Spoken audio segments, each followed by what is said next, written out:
Hey everybody, and welcome back to the channel. Welcome back to some more Warpforge, and welcome back me for being missing for like a month. So sorry about that. Things were busy, as you might imagine, and I'm really happy to be back with you. We have so many things to get into today, and yes, we're going to be returning to the good old Ultramarines with their new facelift. I mean, really, the faction feels like it had kind of a mini rework, if you will, with quite a few cards.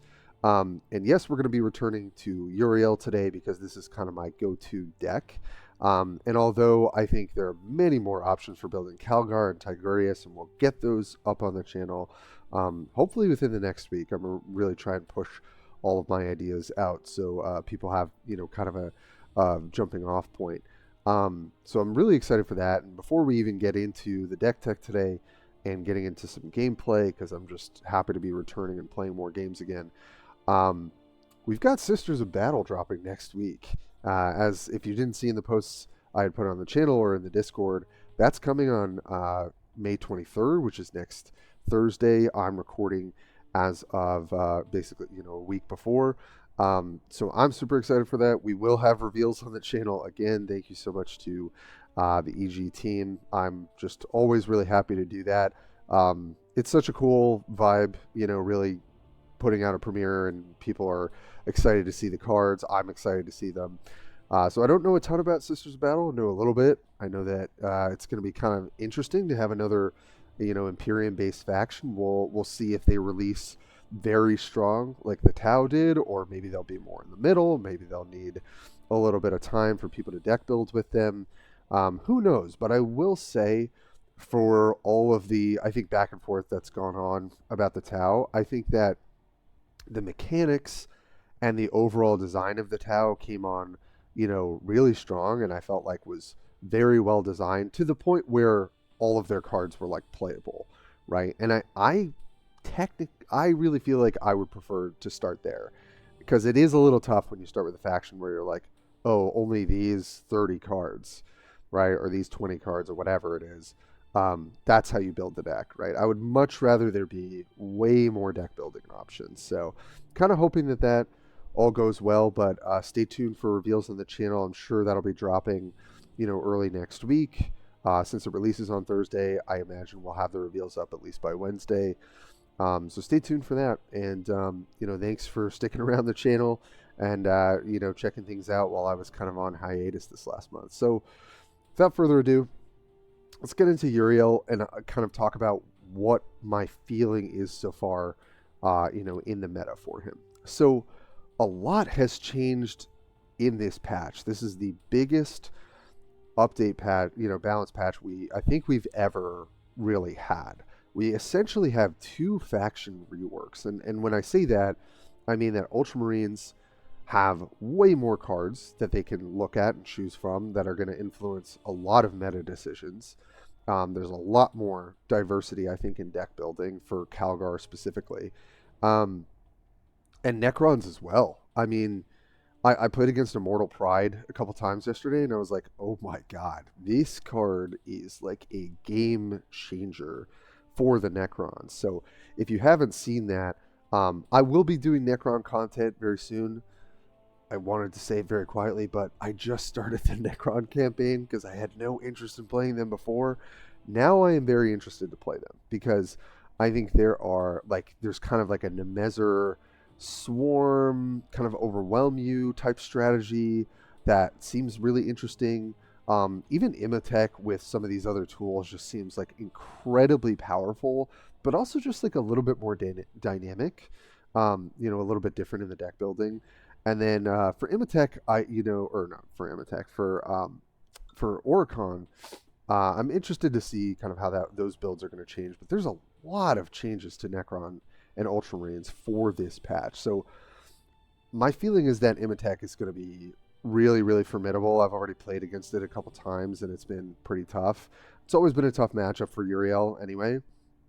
So what do I think? Sorry, I'm talking a little bit too much about the Necrons. What do I think about Ultramarines currently? I think they're back. They're definitely back. Now, are they going to be contesting some of the matchups that they always had, struggled with? I'm not so sure. I think Necrons were always pretty tough. And unless you're, really coming out of the gate very quickly, it's going to be pretty hard. And now they have a tool to get armor and then reduce all of their stratagems, which is like just a massive amount of tempo and card advantage. So we'll kind of see how that goes. But I think Uriel aggro is still is much more now a viable option. It wasn't before. It still hurts to not have the extra card in hand. That's something I guess they've just kind of wanted to stay away from. But I think that you have got some different tools, and I think the kind of core of the deck has improved a bit. I'm still feeling like Calgar might be the better Ultramarines decision for this season.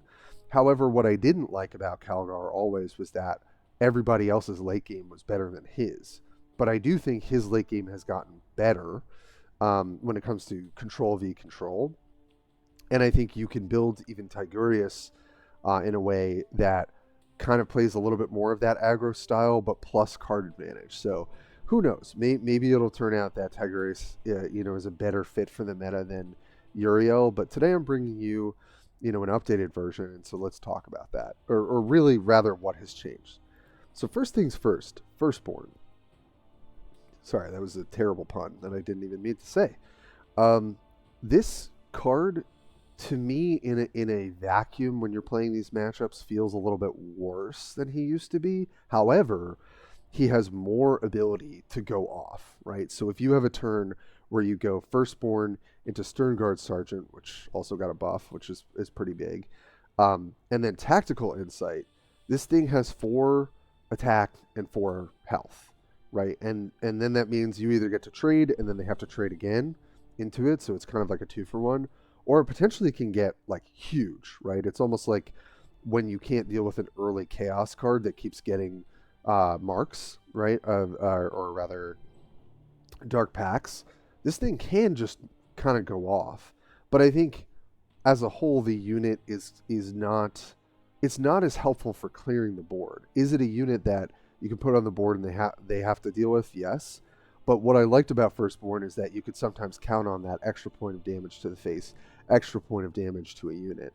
And now that's kind of shifted to a different card, and we'll talk about that. So Firstborn, I still think, is just a necessity. It's still an excellent 2-drop. In some ways it's better than it was, and in other ways it's going to be less good, right? So if you're ahead on board presence, if you are the one pressuring, and effectively, then he's going to be good. And then in some matchups, he's going to feel a bit worse. But I think Firstborn, it's an interesting, way that they adjusted him. And now we have a newcomer, which is Intercessor Sergeant. I'm still figuring out if I like this card, right? So this only deals 1 damage to a random enemy troop. So it's not like the old Firstborn. It won't hit face on Warlord. However, it's still like decent stats. I've always felt like one of the sort of best, the best reasons to really play Ultramarines were in their 3-drops. I always felt like the 3-drop flanker was good, Sternguard Sergeant. Now we have Intercessor Sergeant, and I generally just love these kind of cheaper, decent body, get some sort of effect on the field, kind of cards. And so, although it hasn't felt like incredibly great, whatever I've played it, I've been relatively satisfied with it, right? So it's not great into an empty board, obviously, but into any other board state, it's pretty decent. And I think that it's still worth including in the build. And so I've been relatively happy with it. The other change, right? Sternguard Sergeant getting a +1 health is definitely huge, right? This means it's a lot harder to clear. Going from 3 health to 4 health is just a big deal. And, having Sternguard early to get, 2 procs on 2 damage to random enemy, right? So that can hit the Warlord as well. Just can be insanely huge when you have Tactical Insight turns. So that's just gotten a little bit better. We have kind of a reworked Primaris Chaplain. So it's coming in at, instead of a 4/3/5, as a 3/3/5, but it's going to come in and buff itself, right? So 4/4/5. So it's essentially, it's a buff to the card itself. And it just interacts more favorably with its ability, right? So it can buff itself. It doesn't need a second Primaris Chaplain to do that, which is how you had to do that pre-patch. So just a strict upgrade to Primaris Chaplain. I think this is your premier 4-drop for an aggressive deck. Something I have been weighing a lot, especially with meta considerations. I'm playing against a ton of Ultramarines, right? And I think we're going to see a lot of Ultramarines. We're probably going to see a lot of Necrons. You want to be thinking about how you're going to beat that, right? I'm mostly seeing Tigurius and Calgar. And so I originally had the Judiciar at this 5-drop slot, right? Stun a unit. The thing that I don't like about that card is that its stats are pretty horrendous. And if it's not affecting the board favorably, it's kind of bad. And even though it's got Vanguard, like, you don't really care about that in this deck. You're racing always, right? If you're falling behind to the point where you need a Vanguard unit, you're probably losing that game anyway. So I really wanted to try more of this reworked Polixis, right? And I kind of liked this card originally, but now it actually has a little bit more dynamic play to it, because it's not only, you know, healing your Warlord guaranteed, which is actually a pretty big buff, I think. Sometimes you would need it to go on your Warlord and it would go on another unit. Obviously, you tried to set it up so it didn't do that. But also it heals adjacent units. What I like about this is you can curve Polixis into a flanker, right? Potentially the Intercessor Sergeant, or rather Inceptor Sergeant here, right? Flank in, kill something, and then heal too, right? So have another, you know, pretty large bite at the apple. So I think that Polixis makes a lot of sense when you think about the curve. And I just think, like, because the stats are just kind of strictly better, right? They're more even than the Judiciar, and you don't really care too much about stunning, I think, in these more control-y metas. I think that Polixis actually is probably going to pull more of its weight. Retribution, really quick side note, I wanted to run one of this, and in, like, you know, previous metas I did. I think because of how present Ultramarines are in some of the bigger vehicle decks, and I can't wait to do that on this channel, I think you have to play 2 Inspired Retribution. You need to be able to answer a big Storm Raven, or, you know, potentially the Librarian, or just like a big Vanguard unit, because now we actually have more Vanguard options as well, which we won't be seeing in this deck, but definitely soon. So I think you, as an aggressive deck, you have to run this, and because you've got 2s and 3s, you can play this on 7 or 8 and get kind of your tempo back. And I think that that's kind of necessary. And nothing else has changed on the top end here, right? You're just, Khalsis is going to help you close out the game. Librarian is just, like, very much more important, especially now because we have less card draw options. The core of the deck is very similar to what I used to run, except you've just got kind of some strict upgrades in cards, shifted around the numbers a little bit. I really wish I could still run a couple of 1-drops in this deck, but I think you can't really afford to do that because of the lack of card advantage. Yes, you've got your Hero's Respite, you've got your Point Blank Shot, which I played with as 2 of, 1 of, kind of landed on 1 as being good enough. So I think this is what I would kind of say, like, this is your starting point. I think the 5-drop slot is always a little bit flex. I think some of these 2s are also a little bit flex, whether you want to run 1 more Point Blank Shot. It's potentially Intercessor Sergeant is not quite right in the meta. I'm still kind of feeling that out. I even also looked at Avenging Zeal, because you can trigger Codex so often, and it seems like a good aggressive option. I think the problem is like, if it's not in your starting hand, it's not a great card. And so I think it's more of like a Tigurius card or a Calgar card, because you've got either A, more ability to find it with Tigurius, or B, you've got more time to find it, and more draw ability with Calgar. So that's kind of my logic there. But let's just hop into some games, see how it goes. We're definitely going to be playing against Ultramarines, so get ready for some Ultramarine on Ultramarine violence here. And I will see you in the game. Alrighty, Imatech, let's do it. Let's do it. This is going to be tough. Alright. I'm going to ship back the Sergeant. We've got a nice 2-3-4 here, and the Sergeant's not going to do a ton. Okay. Humanity's Shield I still would keep in my opening hand. It just really is such a backbreaking card when you're playing an aggressive deck like this. So this is nice. Being able to Hero's Respite early is very good. We're not going to be under any pressure. And we are going to pressure their life total because we have to. We can't go late against this deck. They have a 5 energy, just like Orcs, you know, add armor that then nets them a lot of value. This matchup, I think, has gotten way tougher, unfortunately, for us. But, you know, I still think it's winnable, right? We still have lines where we can get enough reach. Also, updates to the UI, very nice for, I know specifically the phone players of the game, but also I've liked how it feels on the Steam client. All right. Pretty much no contest here. We're going to run out the Sturmguard Sergeant, which is nice because now it doesn't die to Imatech plus his ability, so he's got to work a little bit harder to clear it. And then we're pretty much going to curve out and probably save the Hive Factory for a turn where our curve is just a little messed up. Okay. So we're going to spend a card on that. The question is, do I kill this Remnant? Which is a pretty big question to be answering. I think I'm going to go a little off curve here and just use my Inceptor Sergeant to help me clear this out. Because I don't think I want to leave this on the board, I got to be honest. Sometimes you have to, but I think there we're not losing a ton by doing that line. Okay, there's the Lich Guard. So obviously our Intercessor Sergeant has a pretty great time of clearing that. It's going to deal 3, 4, 5. Yeah, so we can't fully clear this unless we had Tactical, but we don't. However, we can Inspired Retribution. That was a pretty good draw. And I think because of how much time this is going to take for us to clear, I think we pretty much need to do this. Clear the Remnant here with our units, so they still have to trade into it, and then we're going to hit face. Okay, so far we're answering their threats pretty decently. I'm happy to not say the Immortal Pride quite yet. There it is.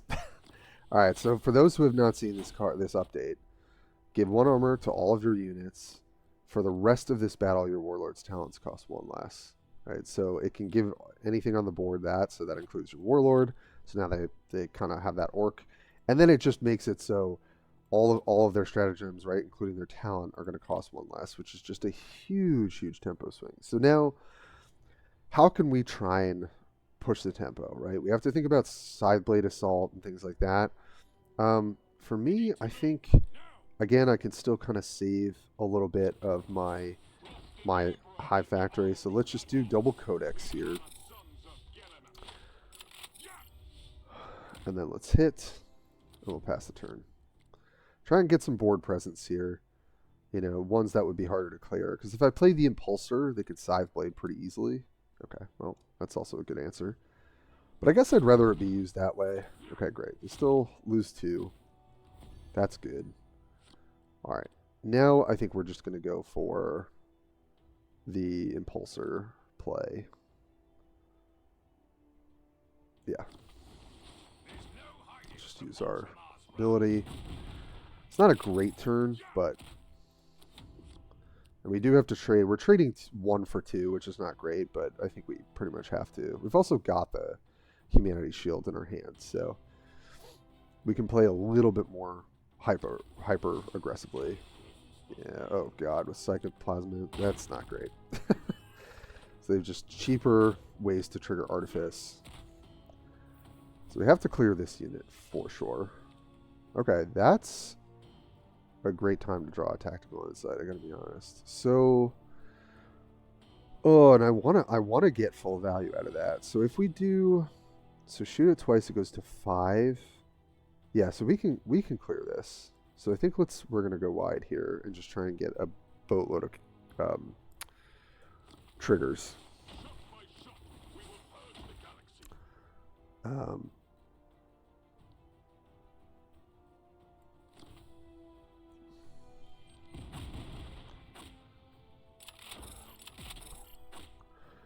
So we do have to use Humanity Shield. Well, we don't have to actually, but we could, and we could get a ton of value off of it. It's a little preemptive, but I think we're gonna get so much off of this that it's probably worth it. Yeah.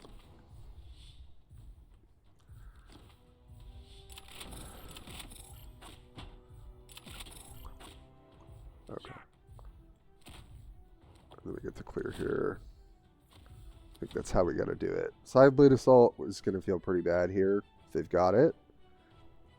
But if they don't, we've got a pretty formidable board. Okay. Okay, nice. Got the low roll on the ping at least.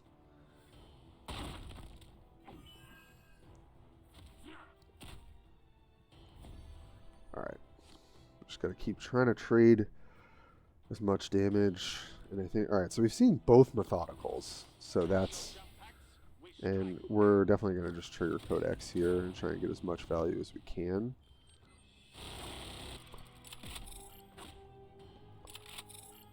Trade in for 2 damage. Trade in for 1. I'm gonna leave this on the board so they still have to clear it. But we're kind of out of cards now, right? So this is, if we can't close it out probably in the next like turn or so, we're just dead. Solar Pulse. Oh boy. Alright, well that's not great. Yeah, they're gonna try and kill me now? Yeah, okay. Makes sense. Alright. Oh, yes. Yes. Okay. Do we have lethal? This is 2, 3, 4. No, we definitely don't. But we've got a pretty good turn here. Can still get the Codex trigger on face. Hit. Question is, oh yeah, no, we have lethal. Let's go! Can't do math. And that's how you get lucky enough to to win. This matchup feels so difficult with the new Immortal Pride. Oh, we're back in. Oops, didn't mean to click through that. Back in the Legendary Division. I've been doing so much testing. It's not been great for the climb, but that's okay. I just want to test decks and get better at them. Nice. Instant Q. Alright. Classic Abaddon matchup. Generally, I've liked this matchup, but it's been a while since I've played it. I'm just going to ship everything back. Want to have early pressure. This is like where a firstborn would be really welcome. So we'll see if we can hit that. Oh. Oh. We're just got to apply the pressure. So we'll see. I've seen a lot of Abaddon mid-range. I've seen some of the control, kind of buggy version with Black Crusade. I think all of it has gotten a little bit better with the reinforcement. And this is pretty horrendous curve. I think I'm going to choose not to attack here because we're not applying anything on the board. So I don't really want to bleed health that I might need for like clearing their board. We do need to try and close out the game because it's the only warlord that can reliably heal itself in this way. But this guy's also hitting me, so I'm like, okay, maybe you've got a decent, ability to answer stuff. This could pretty easily get cleared. I'm gonna be careful with my warlord attacks here. You do really want to think about, like, generally if you've got a unit on the board and they don't, like, attacking is pretty good play, but if they've got the 4-drop that gets to clear this, kind of want to be able to clear back. You've got plenty of flankers, right? So, okay. Well, either way, this means they can't clear Chaplain, so that's nice. Oh, okay. Forgot about Hellfire Torch. Oh, man. Why did I say something? Should not have done that. Alright, well, it's kind of just only this, so nothing really to think about here. The question is, do I want to put damage here? I'm almost 100% to use Sergeant. I think I do have to. I don't love it, but they're going to put at least one more mark on this. We have to make sure it dies, or it's going to be not a fun time.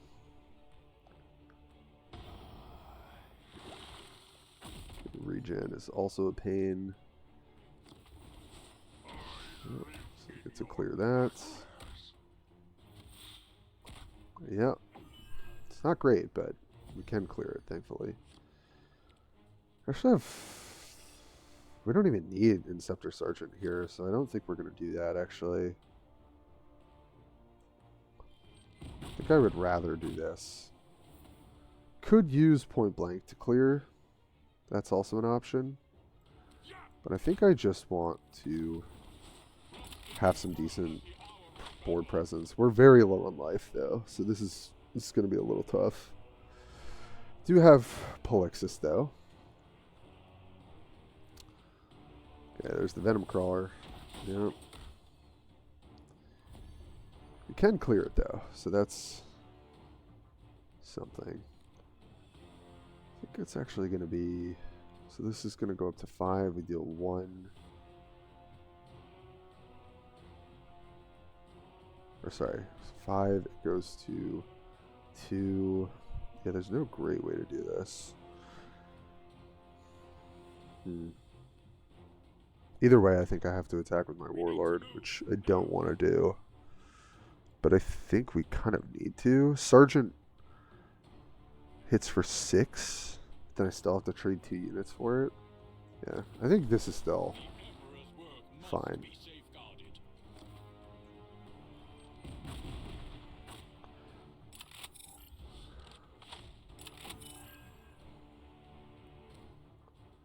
Yeah. Not great. Gotta be honest, but gotta keep their Venom Crawler, especially off the board.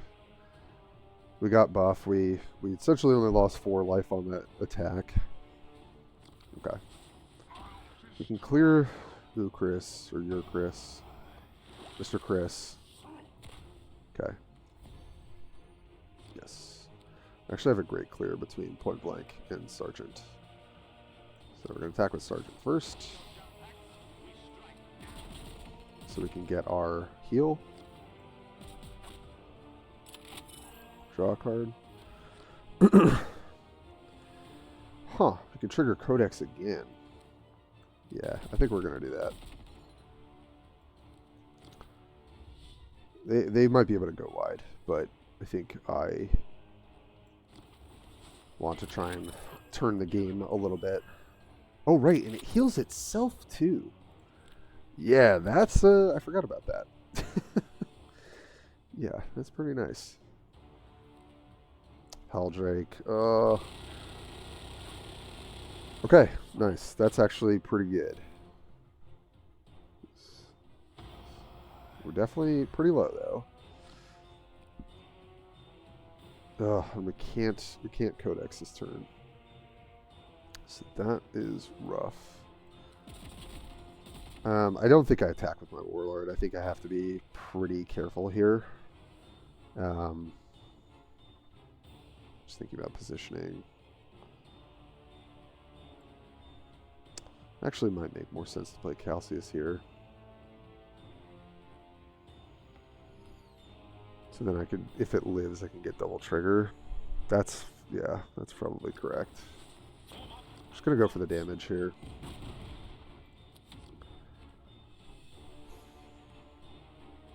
They have Dracnian plus something, we're maybe dead.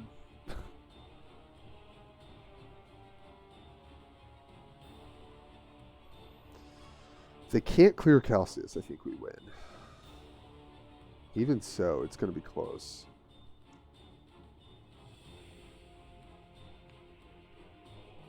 Whew. Oh man, it's funny to be playing these matchups that I haven't played in like 2 seasons. Okay. Alright, that I don't think is going to be enough. Or this, yeah, that's more than enough.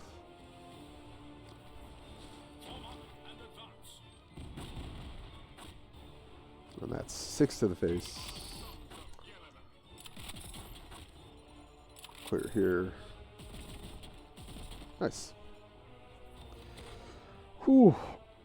Spicy Abaddon game. Not too shabby. Alright, let's go for number 3.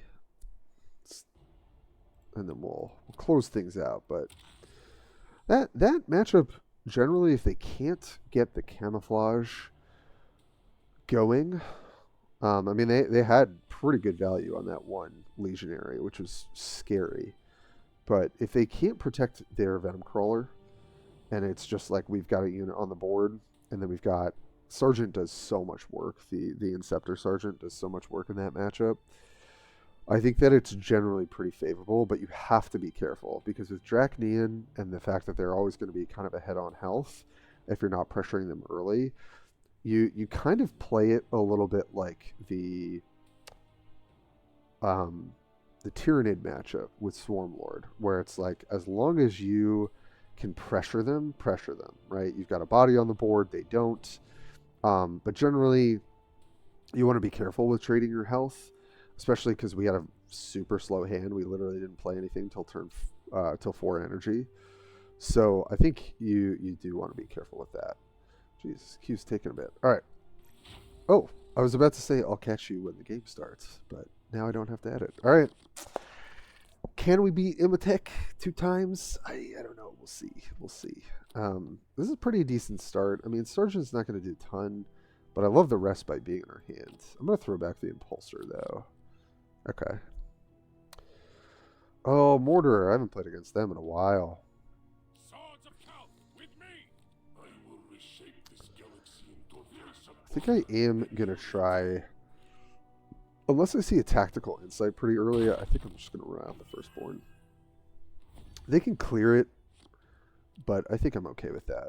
I think I'd rather just kind of pressure here. Make them, you know, use their talent rather than developing.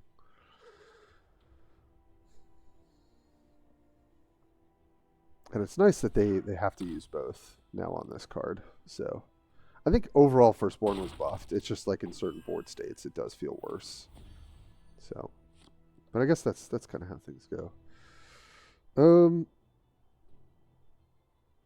What would I rather have on the board? I guess probably just Intercessor Sergeant because this is flank.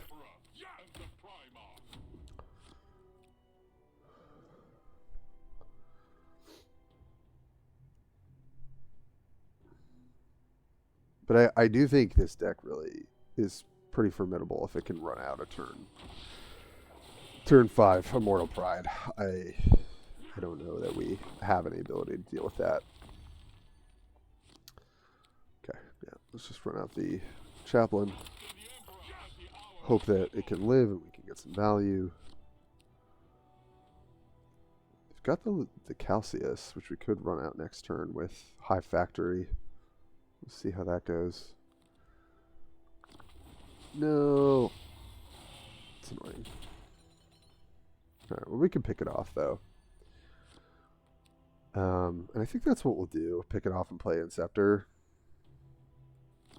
There's no reason to take 5 here.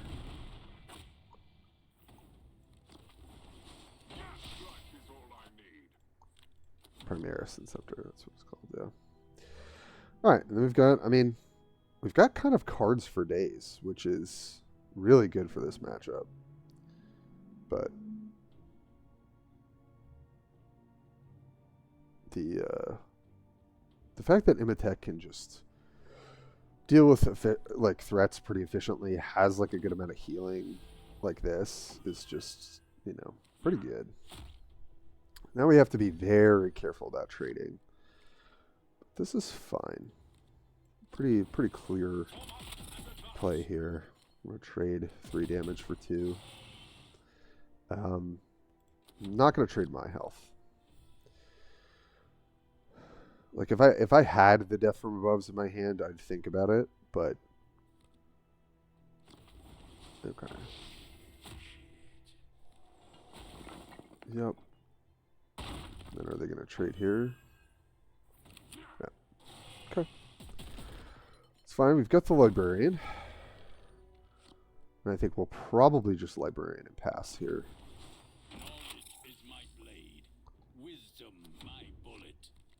They've got the Methodical, they do, but yeah, okay. It saves us a little bit of health. They're not attacking. Interesting. Okay. Well, I think this is my turn to try and go wide. So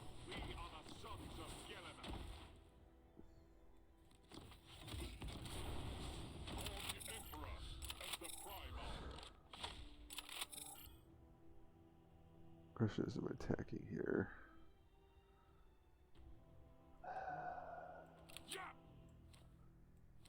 Oh, man. I think I am. I think we've got enough on the board. Hopefully we can draw our burn. No side assault, please. I tried to split these a little bit in terms of methodical. Okay. And okay, that's not really a turn. So, okay, we've got 9 to work with. So currently we can't trigger Codex. So I think we have to Hero's Respite. Let's go, baby. Yes, kill this. Question is, do I Hero's Respite now, or do I Master the Fleet? I think I just want to do this and get the damage. Buff. Buff. Clear. For 5.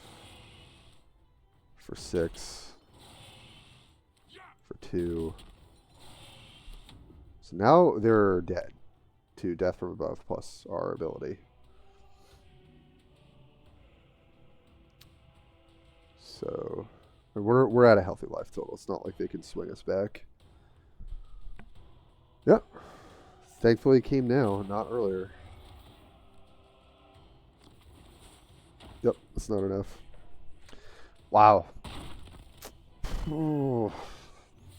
It's winnable, but I think it's really only winnable when we don't have the Immortal Pride. It just, like, God, it swings the matchup so favorably for Necrons. But we got lucky. We got lucky these 2 times. So, pretty happy about that.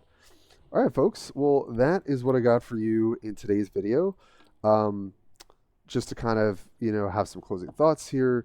I've generally been happy with this build. I think it's like I have to kind of get it back in my in my bones, if you will, to play this aggro aggressively. There was a time when I just felt like every single matchup I knew 100% and exactly how to play it and what I needed to do. That is not the case anymore. And with all the Calgars running around, which I think people are smart to play, I do think that it's much more formidable than it used to be. It can be tough when you don't hit your Hero's Respites to keep your hand, filled up, or your Humanity Shield to try and close out the game at some points. But generally, I've been happy with this. I'm definitely way more impressed with Apothecary Polixis, because also you're trying to trade your health aggressively, and this card being one of the few options that could heal you, potentially for 2 to 4 in a turn if you've got tactical. I think it actually is just the 5-drop for this deck, besides your Retribution and your Impulsor. Impulsor's still going to be good in some matchups to go wide. Sometimes this card feels terrible, to be honest, with the amount of AoE clear that's in the game. But I still think it's annoying to clear, and if you go off with your tactical insights, you sometimes just outright win the game. So I think Impulsor is still like a pretty nice 5-drop. But this 5 slot is always clogged, and the more I've played this deck over the last 2 days, the more I feel like Polixis is actually really excellent for what you're trying to do. The jury is like a little out, I would say, on Intercessor Sergeant, but my feeling is just that 3-drops that affect the board and have a good, or let's say a reasonable stat line, right? Because this is kind of strictly worse than the Inceptor, are good. Because cheap units that affect the board is kind of exactly what this deck wants to be doing. So let me know what you think in the comments. Let me know what's been working with you for our Ultramarines that are super back in action, and I'm super excited for it. But other than that, we've got reveals coming up. I feel like we got lots of stuff coming up. So I'm going to be trying to get some more videos on the channel, certainly the rest of the month. And I will catch you next time.